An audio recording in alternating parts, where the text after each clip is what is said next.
नमस्ते बच्चों, मैं सपना जैन आपको क्लास 8 संस्कृत का पाठ 8 पढ़ाने वाली हूँ, जिसका नाम है पहेलिका। तो चलिए शुरू करते हैं।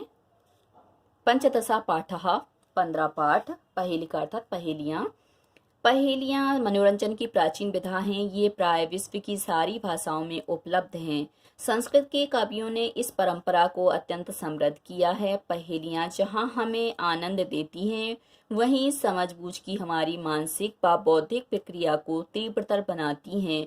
इस पाठ में संस्कृत पहेली का अर्थात पहेली बूझने की परंपरा के कुछ रोचक उदाहरण प्रस्तुत किए गए हैं। तो यहाँ पर पहेलियों के बारे में बताया गया है। पहली पहेली है, कस्तूरे जायते कस्मात् को हन्ति करिणाम कुलम किम कुर्यात् कातरो युद्धे मृगात् सिंह पलायते। कस्तूरी जायते कस्मात् मतलब कस्तूरी किससे होती है। को हन्ति करिणाम कुलम मतलब कौन हाथियों के कुल को मारता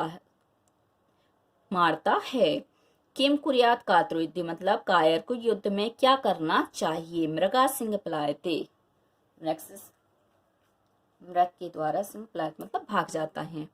तो यहाँ पर जो ये पहेलियां हैं, इनके उत्तर यहीं पर छुपे हुए हैं। तो कस्तूरी कस्मा जायते मतलब कस्तूरी किस में होती है, तो हिरण में। और हाथियों के कुल को कौन मारता है, तो से मतलब शेर। और कायर को कमजोर को युद्ध में क्या करना चाहिए, तो पलायती मतलब भाग जाना चाहिए। अगला है, सीमंत निशु का शांता राजा को अभूत गुणोत्तमा विद्वद्वी का बंधा सदा बंध्या अत्रे उक्तम ना बुध्यते है। सीमंत निशु अर्थात नारियों में कौन शांता है, और राजाओं में कौन श्रेष्ठ राजा हुआ, और विद्वानों के द्वारा सदा कौन वंदनीय है। अत्रे उक्तम मतलब यहाँ पर कहा गया है। ना बुध्यति मतलब यदि नहीं कहा बताते तो ना बुध्यति मतलब नहीं कहा जा सकता है। तो यहाँ पे हमें इसका उत्तर बताना कि नारियों में श्रेष्ठ कौन हुआ है, तो सीता हुई है। और राजाओं में जो श्रेष्ठ राजा हैं वह कौन हुए हैं, तो राम हुए हैं। और विद्वानों के द्वारा कौन वंदनीय है, तो विद्या। कम संग जघान कृष्ण का शीतल वाहिनी गंगा केदार पोषण रतः कम बलवंतम ना बाधते सीतम। तो यहाँ पर क्या है, इन शब्दों के दो अर्थ निकाले गए हैं। तो कंस जंघान कृष्ण, कृष्ण क्या है, कंस को मारा। का शीतल वाहिनी गंगा मतलब कौन ठंडी धारा देने वाली गंगा है। केदार पोषण रतः खेत की रक्षा करने वाला कौन है। कम बलवंतम न बांधते सीतम मतलब ठंड को कंबल भी नहीं बांध सकता है। तो यहाँ पर हमें क्या करना है, इनके उत्तर यहीं पर दिए हैं कि कृष्ण को किसने मारा, तो आ जाएगा कंस को किसने मारा, तो कृष्ण ने। फिर शीतलता देने वाली गंगा कौन है, तो आ जाएगा काशी। और केदार पोषण रता मतलब अपनी पत्नी का भरा पोषण करने वाली कौन है, या खेत में खेती करने वाला कौन है, तो आ जाएगा केदार। और फिर यहाँ पे कम बलवंत मतलब बहुत ज्यादा ठंड लगने पर जो कंबल होता है वह क्या करता है, अपनी ठंड को नहीं रोक सकता है, तो कम बलवंतम। फिर है वृक्ष अग्रवासी नाचा पक्षी राजा त्रिनेत धारी नाचा शूलपाणी त्वग्वस्त्रधारी नाचा सिद्ध योगी जलम न बिभ्रंद घटो न मेघः। वृक्ष अग्रवासी मतलब वृक्ष के आगे रहने वाला हूँ। नाचा पक्षीराज फिर भी मैं क्या है, पक्षीराज नहीं हूँ। तीन नेत्रधारी तीन नेत्रों को धारण करने वाला हूँ, पर मैं शूलपाणी नाचा और मैं क्या है, शूलपाणी मतलब शंकर नहीं हूँ। त्वग वस्त्रधारी ही मतलब जो वस्त्र होते हैं उनको धारण करने वाला हूँ, फिर भी मैं सिद्ध योगी नहीं हूँ। जलम च बिभ्रम घटो न मेघा मतलब जल क्या मेरे अंदर भरा हुआ है, ना तो मैं घड़ा हूं ना ही मैं बादल हूं। तो इसका उत्तर आ जाएगा नारियल, क्योंकि नारियल क्या होता है, वृक्ष अग्रवासी पक्षी मतलब वृक्ष के पर निवास करता, ऊपर रहता है। उसके 3 आंखें होती हैं, और कैसे है, घेरी हुआ वस्तु को धारण करने वाला होता है पर सिद्ध योगी नहीं होता है। और उसके अंदर जल भरा होता है पर ना वो घड़ा होता है ना ही वह बादल होता है। अगला है, भोजन अन्ते च किं पीयम जयंत कश्य वेश्रुतः कथम विष्णु पदम प्रोक्तम तक्रम सक्रस दुर्लभम। तो भोजान्ते चा किम पेयम मतलब भोजन के अंत में क्या पीना चाहिए। जयंत कश्य वेशोता मतलब जो जयंत है वह किसका बेटा है।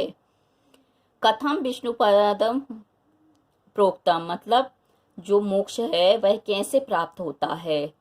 तक्रम सक्रम दुर्लभम मतलब इंद्र को मठा दुर्लभ है। तो यहाँ पे ये जो पहेलियां हैं इनके अर्थ यहीं पर छुपे हुए हैं पहली श्लोक की पहली पहेली की तरह।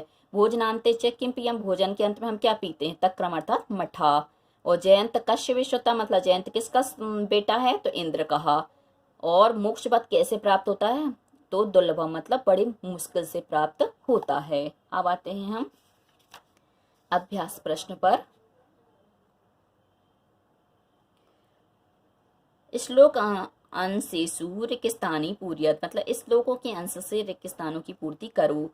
यहाँ पे सीमंत निशु कहा खालिस्तान राजा खालिस्तान गुणोत्तम मतलब नारियों में कौन शांता है तो यहाँ और राजाओं में कौन श्रेष्ठ राजा हुआ तो को अभूता गुणश्रेष्ठ। कम संघान कृष्ण कृष्ण ने किसको मारा तो कंस को। तो कृष्ण कहा गंगा तो आ जाएगा शीतल वाहिनी मतलब ठंडी हवा देने वाली गंगा कौन है। फिर है के खालिस्तान कम तो केदार पोषण रतः बलवंतम ना बाधते शीतम। वृक्षाग्रवासी नाचा खालिस्तान नाचा सूलपाणी तो पक्षी राज त्रिनेत्रधारी नाचा सूलपाणी। अगला है प्रश्न नंबर 2 श्लोक अंशान युजत मतलब श्लोकों के अंश को हमें क्या करना है मिलाना है। किम कुर्यात कात्रो युद्धे। अगला है विद्वद्भी का सदा बंदिया कम संजघाना कृष्ण कथम विष्णु पदम प्रोक्तम। खामे है अत्रे उक्तम न बुध्यते है तक्र सकृष्य दुर्लभम मर्गात सिंह पलायते का शीतल वाहिनी गंगा। तो किम कुर्यात कातरु युद्धे तो आ जाएगा मृगा सिंह पलायते। फिर अगला है विद्वद्भी का सदा बंदिया तो अत्रे उक्तम न बुध्यतः। कम संजघान कृष्ण तो आ जाएगा का शीतल वाहिनी गंगा। कथम विष्णु पदम प्रोक्तम तो तक्रम सकृश दुर्लभम। ये सभी क्या श्लोकों के अंश से इस प्रकार से इनकी जोड़ी मिल गई। प्रश्न नंबर 3 उपयुक्त कथनानाम समक्षम अनुपयुक्त कथनानाम समक्षम ना इति लिखत मतलब जो उपयुक्त कथन है सही कथन उनके सामने हमें हाँ लिखना है और जो अनुपयुक्त कथन है सही नहीं है उनके सामने हमें ना लिखना है। यथा जैसे यहाँ दिया है सिंह करनाम कुलम हंती मतलब जो शेर है वह हाथियों के कुल को मारता है तो आ जाएगा आम क्योंकि बात सही है। कात्रो युद्धे युद्धते कायर हमको युद्ध में युद्ध करना चाहिए तो नहीं बल्कि क्या करना चाहिए भाग जाना चाहिए आ जाएगा ना। कस्तूरी मृगा जायते है तो आ जाएगा आम क्योंकि कस्तूरी क्या है हिरण के अंदर ही होती है। मृगा सिंह पलायते है तो इसमें आ जाएगा न मतलब है मृग से शेर भागता है तो नहीं। कंस जघाना कृष्ण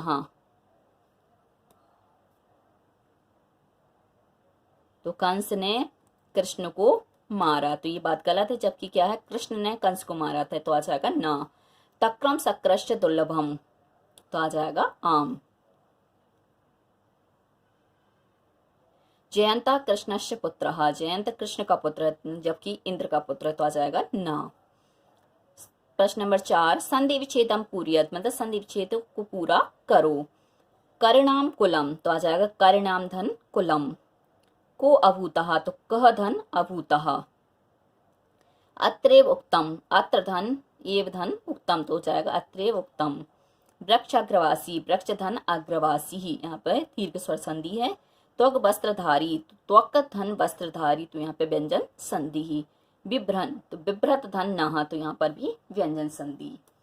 प्रश्न नंबर 5 अधोलिखितानाम पदानाम लिंगम विभक्ति वचनंच लिखत। अधोलिखित पदों की लिंग विभक्ति और वचन लिखो।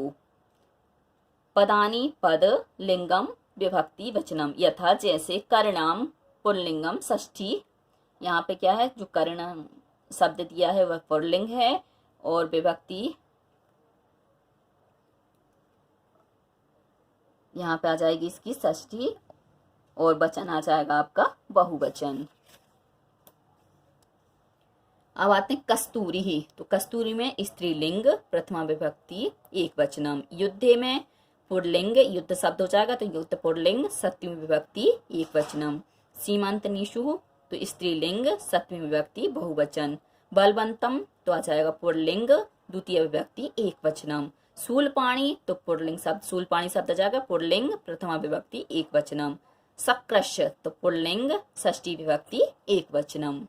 अगला है 6 नंबर का प्रश्न। विलोम पदानी युजत। विलोम पदों को हमें क्या करना, मिलाना। विलोम का पद मतलब होता है उल्टे अर्थ देने वाले शब्द। तो जायते जायते का हो जाएगा म्रियते। जायते मतलब उत्पन्न होता, म्रियते अर्थात मरना। वीरहा का हो जाएगा कातरहा, वीर का उल्टा होगा कातर। अशांता का हो जाएगा शांतहा। मूर्खे का हो जाएगा आपका विद्धत भी। अत्रेव का हो जाएगा तत्रेव और आगच्छति का हो जाएगा पलायते। अब है समानार्थक पदम चित्वा लिखत, मतलब समानार्थ देने वाले पद को चुन करके लिखो। करिणाम तो करिणाम का समानार्थक क्या होगा, गजानाम, क्योंकि करी का मतलब भी हाथी और गज का मतलब भी हाथी। अभूत तो हो जाएगा आचल आभवत। बंध्या का वंदनीय। बुध्यते का अवगम्यते। घटा का कुंभः। संचघातः तो आमार्यत। अगला है 7 नंबर का प्रश्न। कोष्टक अंतर्गतानाम पदानाम उपयुक्त विभक्ति प्रयोगेन अनुच्छेदम पूर्यत। कोष्टक के अंतर्गत पदों का उपयुक्त विभक्ति का प्रयोग करके अनुच्छेद की पूर्ति करो। एक का कहा तो यहाँ आकाश दिया तो आकाशे, तो एक कौआ आकाशे मतलब आकाश में। डयमाना आसी मतलब उड़ता था। तृषाता सहा तो यहाँ पे जल दिया है तो जलस्य अन्वेषण करोति। प्यास से प्यासा हुआ क्या है, जल की खोज करता है। तदा सहा घट का हम कर देंगे घटे। अल्पहा जल का हो जाएगा जलम पश्यति, तो तब वह क्या है घड़े में थोड़ा से जल को देखता है। सहा यहाँ पे दिया उपल तो हो जाएगा उपलानी। उपलानी का मतलब पत्थर के जो टुकड़े होते हैं उन्हें आनी मतलब ला करके। घट का हो जाएगा घटे मतलब घड़े में। पात्यति मतलब डालता है, तो वह पत्थर के टुकड़ों को क्या ला करके घड़े में डालता है। जलम घटस ऊपरी आगच्छति तो जल क्या है घट के ऊपर आ जाता है। फिर है काक तो का कहा सानंदम जलम पीत्वा तृप्यति। कौआ क्या है आनंद के साथ जल को पी करके तृप्त होता है। तो बच्चों आज के लिए सिर्फ इतना ही। यदि आपको हमारा ये वीडियो पसंद आया है तो लाइक कीजिए, शेयर कीजिए, सब्सक्राइब कीजिए तथा इस पाठ से संबंधित कोई भी प्रश्न है तो नीचे कमेंट्स में पूछ लीजिए। धन्यवाद।